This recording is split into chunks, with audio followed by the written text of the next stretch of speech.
Okay, here we go.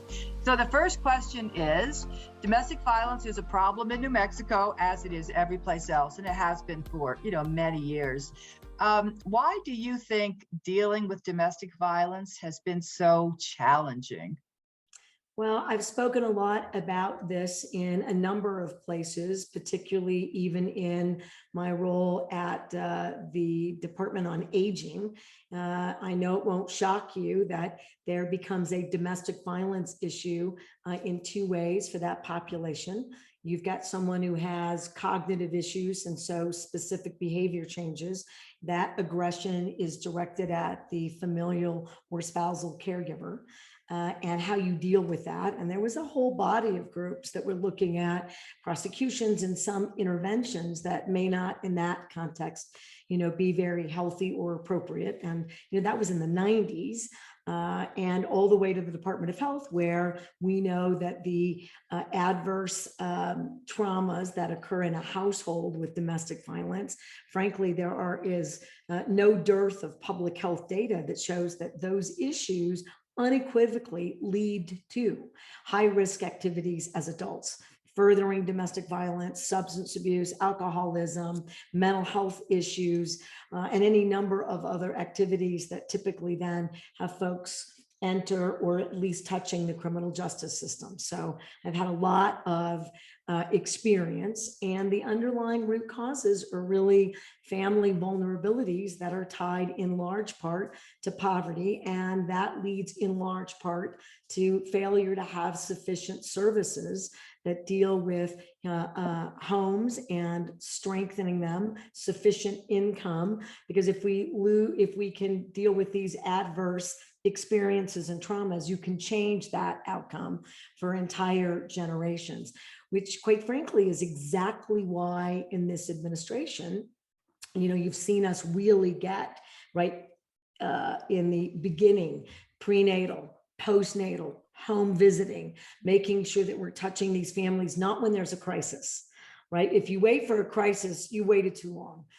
We want to be in before we have those issues. And we're seeing that translate into, productive work. As you know, New Mexico was the only state that saw childhood poverty, right? We're coming out of that. Every other state in the nation, because of COVID and other factors, went the other direction, largely tied to extending the child tax credit. We were the only state that did that. I know unequivocally that having stronger, resilient families reduces all of these risks, including domestic violence. That is a condition of the risks perpetrated, particularly to those adults now in that situation in a prior vulnerable household environment. So it's why all of our tax relief in large part is really dedicated to these households and these vulnerable populations. One last thing, I don't think it's lost on the experts here, or certainly in the legislature, that you have to stay the course. You cannot have a sort of teeter-totter presence here where we have one program and then we eliminate it. We eliminate it before we even stand it up. We have another program, we eliminate it. And when we had an administration that quite literally went to war with investments and interventions in schools, including school-based health centers and home visiting and social workers and CYFD and I remember this because I was in the legislature during a hearing. I'll bet you do too. We aren't going to listen to advocates. Do you all remember that in the legislature in the last administration? I don't even understand that. I am talking to a group of experts who are trained, are evidence-based, follow public policy and science, and help us actually evaluate the success of our programs and help us do those shifts to make sure that they're really meeting the needs of the people in the way that we expect them to, including on the accountability side. I know you'll ask me a question about that, right? Where the interventions that we work on, but if that intervention isn't working and we have a criminal justice side, we need real accountability and we need to lower risk for the partner who's been or children abused in this context. They got rid of all of that, including mental health services, because by and large, there were nonprofit advocacy organizations who were engaging with the legislature, and the administration decided that it wasn't about evidence-based, and of course it is. It was about lobbying. I don't understand how that got into their head, but it did. And I was in the legislature working on health care issues as a volunteer to make sure that we were continuing to spend money tied to the Affordable Care Act. And so I was in the room when those statements were made. And we're still reeling from that. So you have that, you have a poor state, you have vulnerable families as a result. We have large families, we have rural, remote families who are in a healthcare and service desert. We had a pandemic, we have fires, we have floods. I'm looking at the rain. We're like the wettest state in the nation right now. Amazing. And I just feel like these are all tests to see how resilient we are. And we're going to show folks that we are, in fact, resilient. Yeah, thank you. When the mental health services just kind of went away, domestic violence programs had to pick up the slack for that, and they did, right? So they became like the only organization, often in some communities, even a lot of communities, that was left to do this. So it's put a really special, a difficult burden. I also have one more kind of question or comment, I guess, but in years past, domestic violence was kind of invisible. We would go to hearings, right? CYFD budget hearings with LFC or whatever it was, and we would not be mentioned. It was like we just kind of didn't exist. And domestic violence touches, as you said, everything, right? Homelessness and employment and physical illness and mental illness and everything you can imagine, crime, poverty. And we never really understood why we weren't more prominent, sort of in state government. So I want to thank you for saying that, and also thank you for making sure that our providers this past year got increases, which they really needed. It's been eaten up now some, frankly, by inflation, especially wage inflation, but I can't imagine what would have happened had they not received those. So thank you for that. Yeah, no, if you're serious about changing these outcomes, and I am, then you have to take into consideration and do something about it. The sort of essential workforce frontline issues. You can't pay people, back then, the state or the federal minimum wage, $7. So we raised the minimum wage, in state government now it's not 12, it's 15. I'd like to keep building. These are plans for the future where you're really clear that we're only as strong as, right, every chain in the link, every link in the chain. And so if you have a group that doesn't get support, then everybody else, right, is struggling, including, I'm sure you saw yesterday that we announced 10 million in awards out of the 24 million for food insecurity. And of course, some of our biggest gains, we had a 15% increase in outcomes, productive, lessening food insecurity. These pressures, and I know that the evidence, so I don't need to explain it to you. And I appreciate, that I get the benefit of those, that experiential work in my background as well. But any of these stressors and triggers create more risk in a household when you are dealing with, how do I pay the rent? How do I pay the mortgage? I can't afford food. I can't afford gas. I have work instability. And these are, as you know, in the evidence-based and policy work, are not excuses, but they are real issues and triggers that create risk that is unmanageable in families that are experiencing these real stability threats in their everyday lives, including for children in their everyday lives. So I want a strong structure, which is why we put, we asked the legislature for 8 million in infrastructure. We want more shelters. We want more opportunity. We want more interventions. We want to create homes for the incredible trained and effective workforce you're building. That is how we start to get our arms around no wrong door. And I hope someone will give me a chance to talk also about, what we need to be doing in our sovereign nations, which I think create even bigger challenges in this issue when you talk about being sort of hidden and that we don't talk about it. So if we don't talk about it, it can't get addressed and people can't be safe. And I think we have a long way to go in that context. And I'm looking forward to being, I hope, leading this legislative session and weighing in with you about specific strategies that will make the kind of impacts we deserve and expect as colleagues in a number of high minority rural areas, but certainly want to talk about sovereign nations. The Coalition to Stop Violence Against Native Women is one of our members. And so they will see this and we will talk to them about this too. They will appreciate your having said that. So thank you. David, let's just start. I'll start with you, David, Hollywood Squares. Do you have a question that you would like to ask the governor? Yeah, there's really two questions that have to do with our statistics in New Mexico. The first one is the conviction rate for perpetrators of domestic violence in New Mexico is incredibly and exceptionally low, and it has been for some time. In your view, is that a problem? What do you think explains it? And what can we do to not have the conviction rate? Really, it's about an average of 11%. In some communities, it's as low as 1%, which is incredibly low.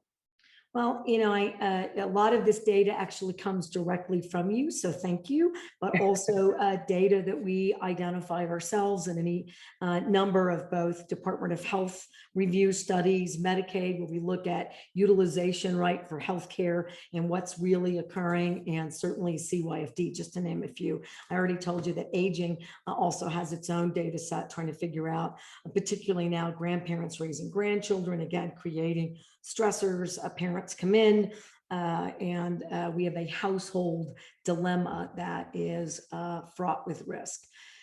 First of all, I think it is a huge problem that's going to require comprehensive set of solutions. Let's start with the most difficult, which is if we don't have someone who's willing to prosecute, whether that's fear, change of mind, pressure from other community neighbors, churches are another huge factor where they really pressure the abused, the victim here, into trying to solve it with often non-evidence-based counseling and strategies, and not to prosecute. The option here is to mandate prosecutions. That's the easy, and I know I'm preaching to the choir, so I feel a little poorly about that because I have the advantage of spending time with you and your experts. Now we're re-victimizing the victim by creating any number of issues and not respecting their individual rights to make these decisions. But it is a very unique and narrow aspect to create, you know, not only confidence and that you're going to get the supports that you need, not just in the short term, but over the long term. And I think also for a lot of victims, certainly folks I talk to, while they want accountability, if that's where they, you know, they want a prosecution, they want accountability, they want to be safe in a community, they worry what happens if they don't get a conviction, or even as traumatic, I know you know this, that if they get a sentence and then that sentence is 2 years or less, and then they're out in 6 months, that there's retribution, which is really high risk. And so we have to really figure out how we make sure that families are safe, that people are accountable, that we're continuing to provide independence. You get to make the decision. And for some cases, there may be a threshold, and I would really rely on you to help us navigate that statutorily about what we can do to make sure that the most, the most serious cases where rehabilitation does not look like an option, particularly in the battery intervention kinds of programs that are showing great success I mean, they don't get you a conviction, but they get to problem solving, which is critical in this space. What we can do to enhance people's confidence to bring cases. That's one. And that I think is the most challenging, because as a human, I want to make those decisions myself. And when we tell you we're going to make them for you, I really do believe the evidence that shows that creates a secondary, tertiary trauma.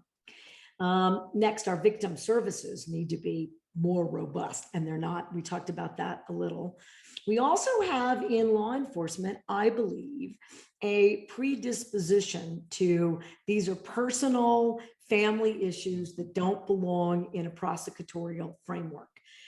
They could not be more wrong. We know that particularly in gun violence, that the rates of gun violence in domestic abuse households are incredibly high and higher here than in many states around the country. It's an outrageous outcome, which is why we've done all the gun violence work and required that in the adjudication process of a domestic violence issue, that a firearm, can be taken while that adjudication is taking place.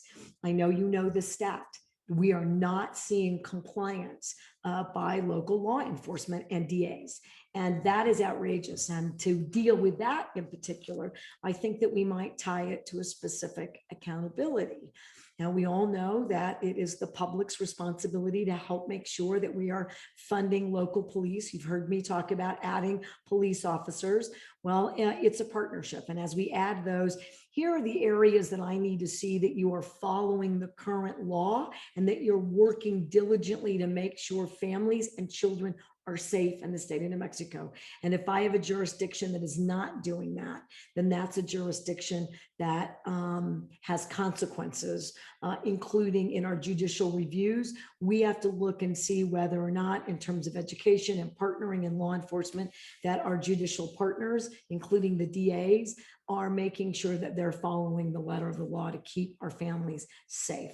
So that's the second thing I think that we can do much better. And third, I think we could do a little, and now I'm going to kind of push back on you all because I'm looking at a group of experts.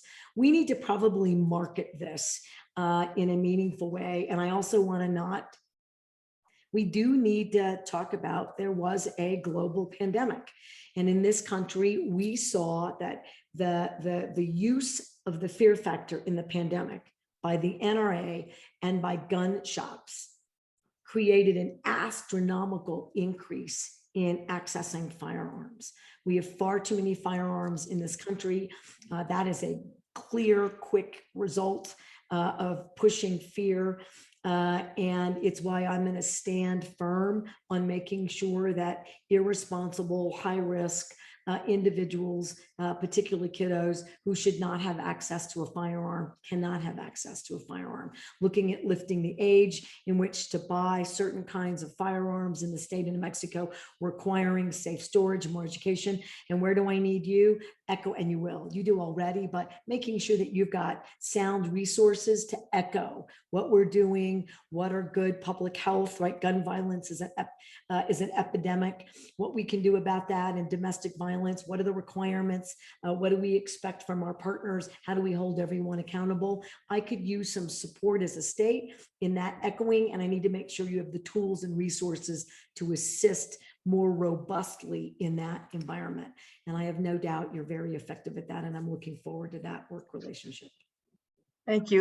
In a minute, I'll ask Quentin maybe to talk more about this, but this past year, we received from the legislature additional funding to develop what is known as a coordinated community response across the state. So we will have legislators and prosecutors and hopefully judges and probation and service providers all coming together for the purpose really of trying to make families safer and to hold people who commit crimes of domestic violence accountable. Again, it doesn't mean they have to go to jail. It might just mean that we're able to give them the message, right? Which is really important, that it's not okay and it's not tolerated here. And it needs to come from everyone. And right now it sort of comes from some places and maybe not from others, right? So this effort, which is a pretty major undertaking for us, we hope will begin to, bring us more together. really all across the state to get some of these things done. I agree with you, and we were really happy to see that proposal. You know, that's how we work through the Children's Cabinet, right? Is that our policymaking, as an example, is a coordinated effort by state government. You've seen us talk about how we actually stood up COVID and how we responded in the fires and to flooding. We use all of government. So every department has a role in making sure we're delivering effective proactive services. And I think this is also, this coordinated community responding is going to be how, not just in DV arena, but how it's going to have an impact on making our community safer in the context of rising crime. And I think New Mexico is going to be able to show that as a demonstrated model for other states and public safety jurisdictions to adopt. And I know that you've heard us on the campaign trail talk about a way that that gets embedded in the work that we do with all of our jurisdictions, and the fact that the state, because again, in the last administration, that's not to harp, just it's you, when you inherit the conditions, you inherited a tougher condition in which to do your work. Workforce now shortages and inflation, as you pointed out, are conditions you have to accept, make your jobs increasingly more challenging. They're facts, and we all have to figure it out. Well, fact, you lost 1,000 public safety officers. We're gonna have to rebuild that. We announced 317. The goal is to get to 1,000 additional officers and paying raises and doing that community policing, coordinated community communications strategies, right? Where they're engaging, they have more time to do that and more opportunity to do that because they're not over leveraged and exhausted. And right, we're not pointing fingers and picking on it's your fault, it's your fault, it's the Fed's fault, whoever's fault, right? We need to change these outcomes. I think this model is going to really show incredible results. And as you know, we're adopting the same set of strategies on the overall public safety aspect of the state. And whatever we can do, how much we like it and endorse that this evidence-based strategy is meaningful. Whatever we can do, you know, to support that so that we're kind of all working in concert with that kind of a model, we'd be really happy to do. Quentin, is there anything you want to say about that or anything else or another question that you might have?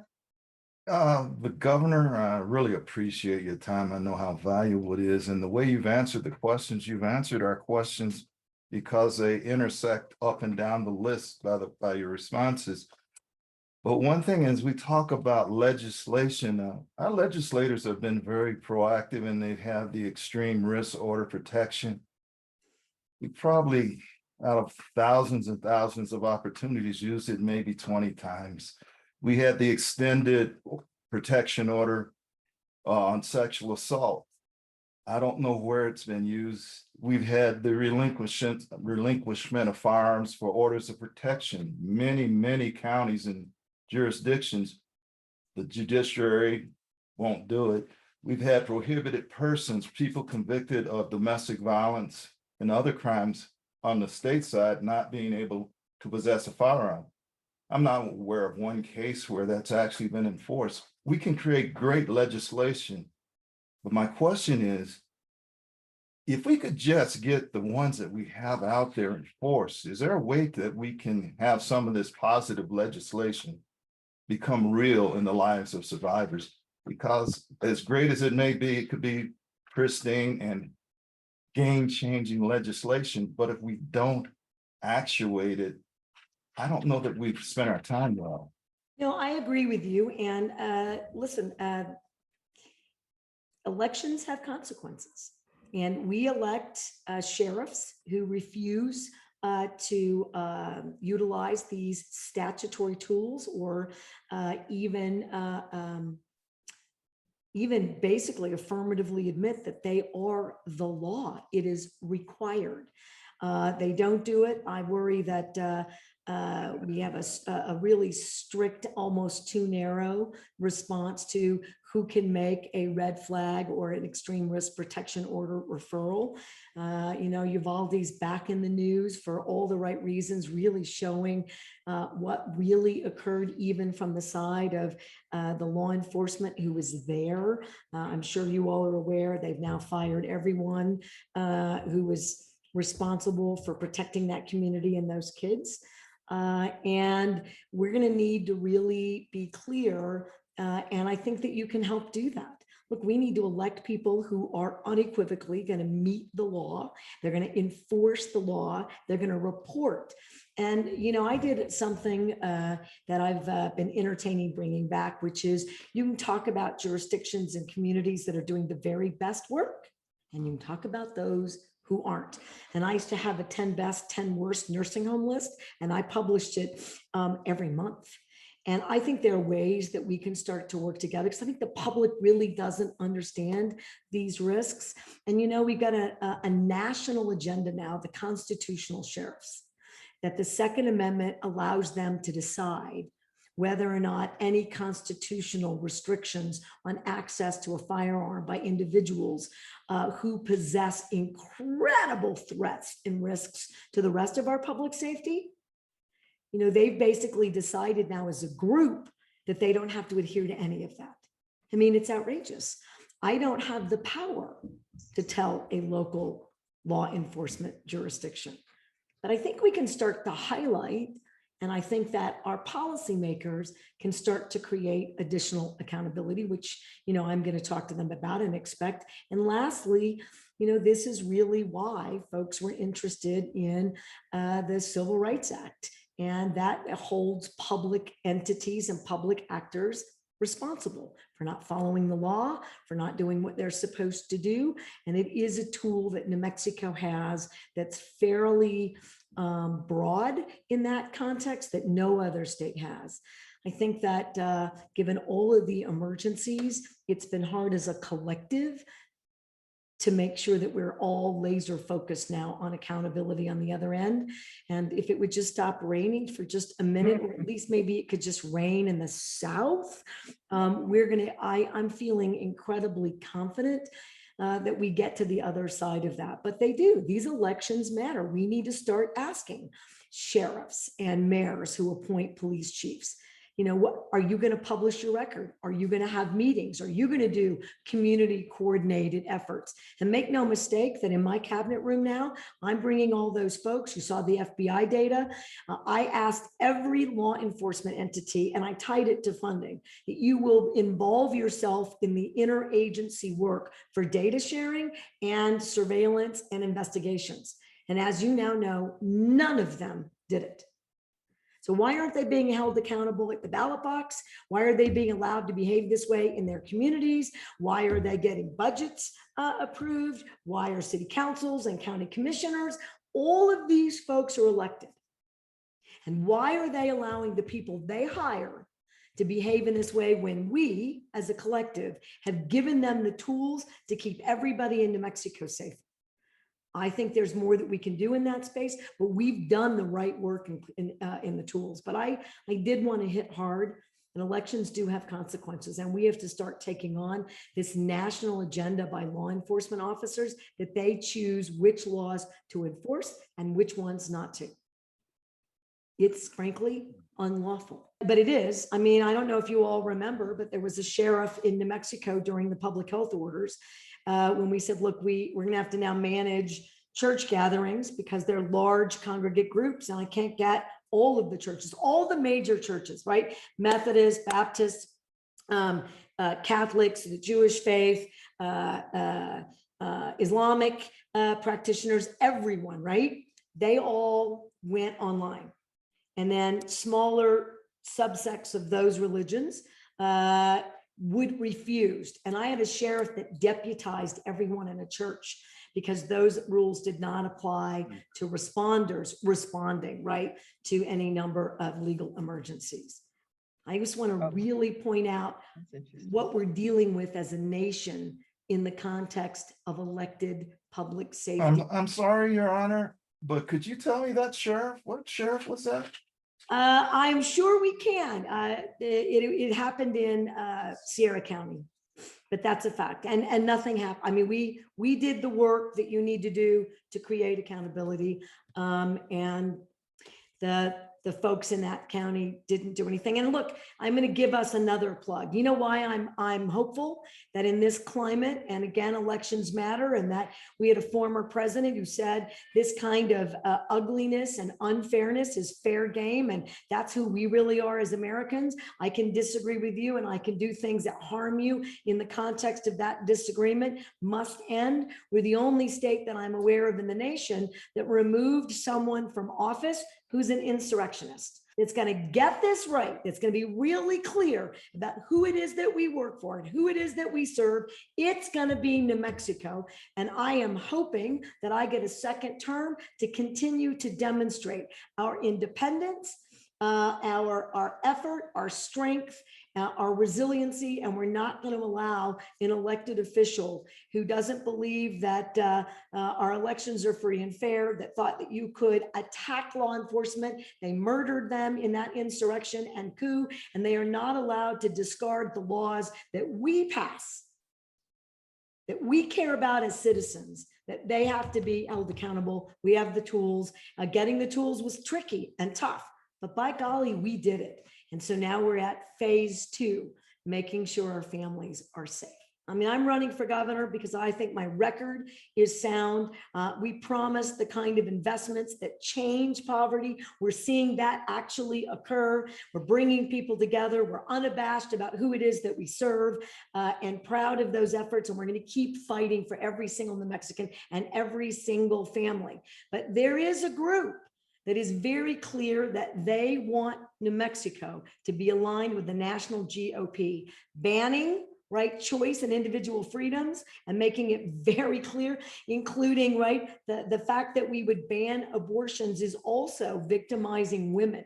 So when we talk about, and I know that domestic violence is not just women, right? It is not a gender-based problem. We know that in terms of the complaints, we have more women that come forward. We know that in a strength aspect, you can see more violence take place in a more visual way, but intimidation and weapons create gender domestic violence that is not all about women or men. It is both. And it's also about children, and it's also about LGBTQ. And I worry very much about transgender children and the rate of homelessness across the country for this population that's vulnerable, all tied to that intimidation, threats, and often, too often, physical violence in that household, which is why we're one of the only states that creates living opportunities. Costa Q is a great example. We need more of those. And we've got a targeted approach to these kiddos on the streets. We need them off, safe, sound, supported, educated, respected, and they need the mental health services that they deserved on the front end, that supports and values who they are. So I want this job for all those reasons, and each impact, you said it at the beginning, everything we do intersects risk and opportunity here. Every single decision, every single investment. And I'm clear about that. And I have no doubt that if we get, in my view, Democrats elected up and down the ballot, they're clear about accountability, resiliency, investment, support, recognition, education, and moving New Mexico out of poverty once and for all, and sticking with our families until we have a generation that we can all talk about in a celebration that was never impacted by the ravages of adverse traumas inside the household and domestic violence as examples. That's my goal for New Mexico and my desire. Thank you so much. Yeah. Teresa, is there anything that you want to ask or to say? Yes, you have mentioned accountability quite a bit during this conversation, whereas, you know, a majority of our DV service providers also provide services to those who commit crime of domestic violence. What do you imagine are the reasons for providing such services to domestic violence offenders? And do you believe that these services are important? Well, I do think they make a difference, and this is why we support them. So let's take both. I'm gonna oversimplify two aspects of that. We've got a situation, family still together. If you want to protect that family from having another incident, you have to deal with the issues that led to that domestic violence situation, right? We know that we have often a number of factors. Let's pretend that all three are in this example. So we've got a substance abuse issue. Let's identify that that substance abuse issue, which creates risk, is also tied to a mental health issue that was never diagnosed, never dealt with, never supported, no access. Those two issues by themselves lead to instability in employment that creates self-esteem, create anger, create hostility, create that kind of isolation that doesn't always, but can lead to a reaction that puts a family member at risk, both emotionally and physically, or even environmentally, right? Where you can't even keep a job that creates risk for food and shelter. You know, I put all these in that sort of these adverse traumas, childhood traumas, they're all connected. If we don't get in, it will keep happening after we talked about, you know, the lack of prosecutions for a number of reasons. So now we've left that family at risk. We've done nothing really about it except take a complaint and maybe have a momentary shelter and then go back. And two, even if there's a successful, productive, which, you know, these are parents of children often. These children still have access to these parents. You either create a secondary household that has domestic violence and you still have risks to the child in custody and visitation. We must engage in these interventions. And I know that it's hard. I shouldn't say I know. You're doing the work directly. I read the reports and see the impacts of the good work that you do. But there's a sense by too many in this country that if you've had an issue, there needs to be, you know, throw away the key, and that the criminal justice system is the only aspect here. But they also don't think about the family has anger about that. The children have anger about that. We must solve these problems to the highest degree in the reactions by the individual and individuals affected, and that includes the perpetrators in that instance. I think it's a powerful program, which is why, you know, we put more money, as you know, into it in the last legislative session, and it continues to be a hallmark of what we believe can really make institutional, structural changes that prevent secondary and related issues. We must do it. The notion that this issue just will resolve itself because you got an accountability or a separation means that you don't understand any of the underlying causes here. Thank you. Welcome. Is there anything that you would like to, you know, to ask us, or anything that would be helpful? Well, you're helpful now. I mean, we're all really exhausted, aren't we? Right. About Yes. any Yes, number we are. of humans don't, I mean, and this is the perfect place to talk about it. We as humans, we're pretty, we're incredibly strong and tough and resilient, but we're soft. We are, you know, it's in our DNA. We take these traumas personally. They hurt, they stay, they scar. And when we've added layer upon layer of insecurity and instability for every human, not one of us. I mean, I can't even hear on the radio that Putin is threatening nuclear arms. So these are real. These anxieties are real.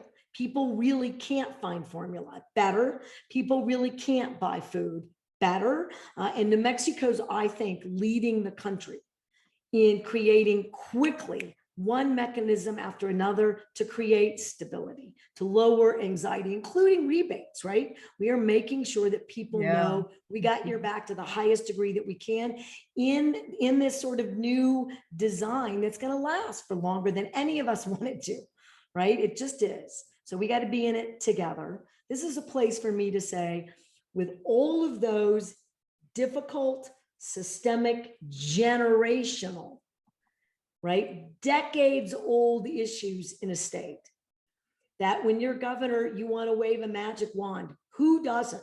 You know, I just want it to be gone, eroded, eradicated. That's not how it works. You have to be diligent, transparent.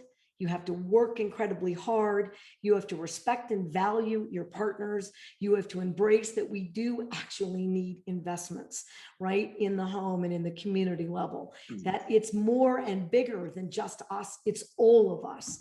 And again, your community communications, I did it wrong, but this coordinated effort, I've always believed in, and it's what led to, even in the 90s, coordinated efforts in long-term care at state government, in fact, affecting nonprofits in the private sector. There is not one entity that will make the impacts it needs by going it alone, or just saying, I'm not going to put up with it, which that's the new framework in elections. Well, I won't let that happen. You won't let poverty happen? Because it does happen, which means you have to be able to stand up and execute a set of designs, services, structures, educational responses that do something about it. And then you have to stay the course so that a decade later you can say, look how far New Mexico has come. And that is why I'm running to be governor again. And that is why I'm committed to working with you again. And the last thing I'll say in closing is, I hope for your listeners, look, we're doing it. So I'm not just talking about it. The things that we've framed and had robust discussions about are things that we've funded, our meetings that we've had, our aspects that we've tried, our policies and programs that we've executed, our debates that we've had in the legislature together. So I hope for your listeners, viewers, that I don't have to say that, I promise I will. I promised I would, and I did. So we're going to do more because it's working. Yeah. Certainly we're not where any of us desire to be, because unless these issues are wiped from the face of the earth, we won't be done, because that's who we are as leaders in all of these most difficult spaces. I thank you for your time this morning. I thank you. It's hard to work in spaces where, people are hurting, right? It takes a special person to do that.